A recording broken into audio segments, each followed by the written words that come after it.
conflict, and courage, the devotional.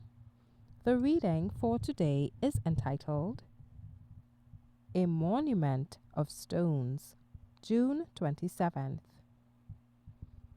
And they took Absalom and cast him into a great pit in the wood, and laid a very great heap of stones upon him. 2 Samuel 18, verse 17.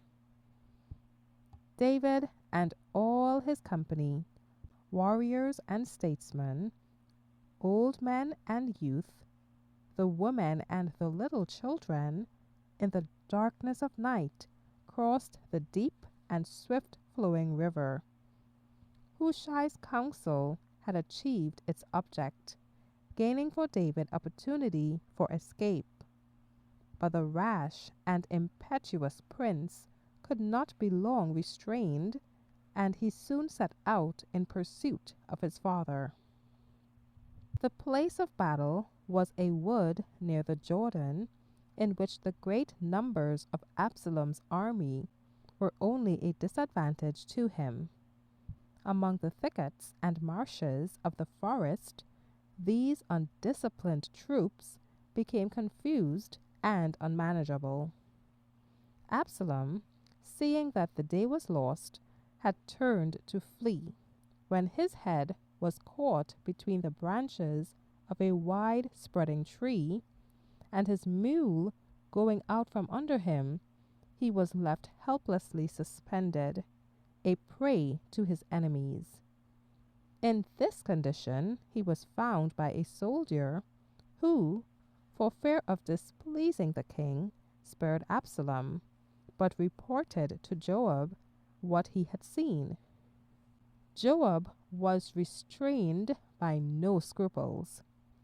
He had befriended Absalom, having twice secured his reconciliation with David, and the trust had been shamelessly betrayed.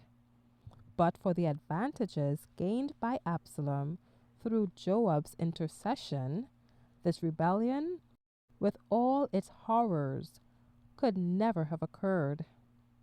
Now it was in Joab's power, at one blow, to destroy the instigator of all this evil.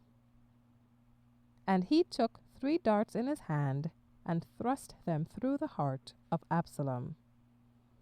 Thus perished the instigators of rebellion in Israel.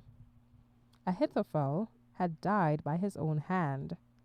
The princely Absalom, whose glorious beauty had been the pride of Israel, had been cut down in the vigor of his youth, his dead body thrust into a pit, and covered with a heap of stones, in token of everlasting reproach. During his lifetime, Absalom had reared for himself a costly monument in the king's dale, but the only memorial which marked his grave was that heap of stones in the wilderness. Be strong in the Lord and in the power of his might.